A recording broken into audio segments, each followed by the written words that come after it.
চাঁদের আলোতে ঘুমালে শরীরে যা হয় আশ্চর্য তথ্য। আপনি কি কখনো ভেবে দেখেছেন চাঁদের আলো আপনার ঘুম বা শরীরের উপর কোনো প্রভাব ফেলতে পারে?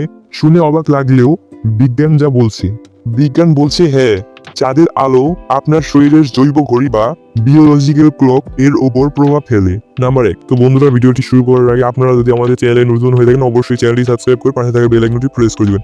নাম্বার 1, ঘুমের মানে প্রভাব। পূর্ণিমার রাতে অনেকের ঘুম কমে যায় কারণ চাঁদের আলো মেলাটোনিন হরমোন কমিয়ে দেয়, যা ঘুম আনে। ফলে অনেকেই অজান্তেই ঘুমের ঘাটতিতে ভোগেন।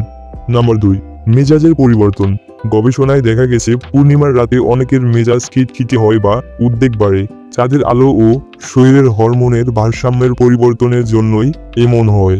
নাম্বার 3, ত্বকের ওপর প্রভাব। রাতের আলো, বিশেষত চাঁদের আলো শরীরে ভিটামিন ডি তৈরি করে না, কিন্তু ত্বকের পুনর্জন্ম প্রতিক্রিয়া ধীর করতে পারে। তবে সরাসরি চাঁদের আলোতে ঘুমালে ঠান্ডা লাগা বা অ্যালার্জির ঝুঁকি বাড়তে পারে।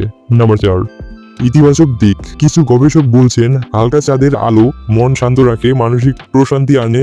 বিশেষ করে যদি ঘরের আলো না থাকে, প্রকৃতির আলোর মনের উপর ভালো প্রভাব ফেলে। তাহলে দেখা যাচ্ছে চাঁদের আলোতে ঘুমানোর ভালো মন্দ দুটো দিকই আছে, তবে একদম সরাসরি আলো মুখে পড়লে ঘুমের সমস্যা হতে পারে। তাই জানালা খোলা রাখলেও পর্দা টেনে রাখাই ভালো। তো বন্ধুরা, এই ছিল আজকের ভিডিওটি যদি একটু ভালো লাগে অবশ্যই একটু লাইক দিয়ে চ্যানেলটি সাবস্ক্রাইব করে পাশে থাকা বেল আইকনটি প্রেস করে দিবেন।